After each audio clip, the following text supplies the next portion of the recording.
It's only been 2 games, but one thing is very clear. Kiki Iriafen and Sonia Citron are special, and I wanted to take some time to highlight them, because they will get completely ignored by the media with all the current drama going on. Sonia Citron was widely regarded as the most pro-ready player in the draft, and she's shown exactly why. It all started when she had a strong preseason game against the Indiana Fever. She scored 15 points on an incredible 5 for 6 from the field, and she picked up right where she left off in the home opener. She scored 19 points while making 6 out of 7 shots in only 24 minutes of play. This was one of the greatest rookie debuts ever. It's rare for rookies to score almost 20 points and lead their team to a win, but it's another thing to do it while shooting 85% from the field and only miss 1 shot. Usually when someone has a super efficient game like this, they struggle in the next game, but not with Citron. She cooked Connecticut too. She had 14 points on 50% shooting from the field, 3 assists and 2 steals. And she got the game-winning stop against Marina Mabrey. I see a lot of Kayla McBride and Sonia Citron. She can score at all 3 levels, is great both on and off the ball, and can provide really good defense.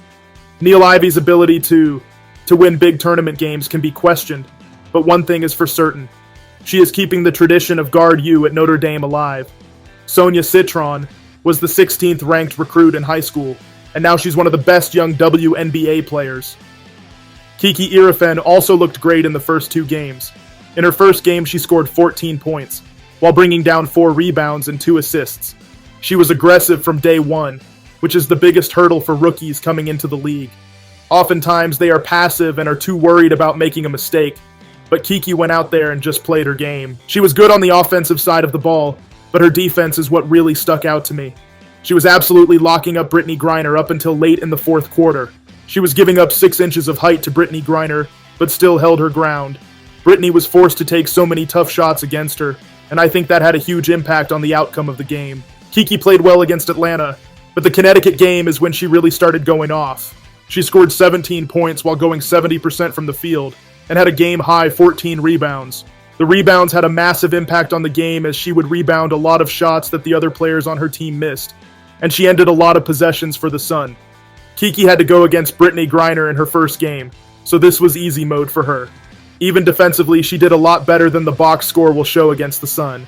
Yes, Tina Charles had 23 points, but she was making some ridiculously tough shots. Kiki couldn't have defended her any better without fouling. Kiki Iriafen and Citron have quickly proved the doubters wrong.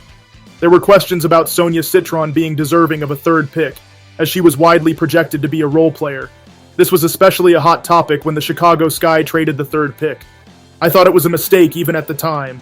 Atkins is on a max contract that expires after 1 year, compared to getting a player at number 3 on a 4-year rookie deal in a very good draft class. But the trade looks even worse now. There's a non-zero chance that Citron is already better than Ariel Atkins, and she's just a rookie. Even if she isn't better right this second, the gap is pretty small. There were a lot of concerns about Kiki's game translating to the WNBA, especially after her tenure at USC. I'm guilty of this myself. I had big concerns about her interior defense, and the drop-off in her finishing ability at USC worried me. Before the draft, I thought her skill set was too similar to Aaliyah Edwards, which meant the Mystics would go for Anissa Morrow over Kiki. I still gave the Mystics an A+ draft grade because her potential was worth taking a chance on, but I would be lying if I said I expected Kiki to look this good this early. It should not go unnoticed that before her season at USC, Kiki was the consensus number 2 pick in the draft. However, the hype of Dominique Malonga and the struggles she had at USC allowed her to fall to the Mystics. But this weekend we saw why she was originally mocked that high in the first place. I'm not going to overreact to 2 games and say they will be the 2 best players in the draft class, but Kiki and Sonia have clearly proven to be lottery pick level talent. The new head coach Sidney Johnson deserves a lot of credit too. He lets his rookies play through mistakes, and it's clearly having a positive result. We need more coaches like him. There's coaches that give up on young players way too fast just because they don't look perfect, which is ironic because they have veteran players who still screw up from time to time. It's unfortunate that Georgia Amor tore her ACL. After seeing how well Citron and Kiki have been playing, I have zero doubt in my mind she would have been great this year too. They already won the draft, and if they start getting more out of Lucy, and if Georgia is able to come back next year healthy, this will be a draft haul that will be remembered for the ages. But that's it for this video. The Mystics have been extremely fun to watch so far, and they are a team I'll be covering more regularly. As always, thanks for watching.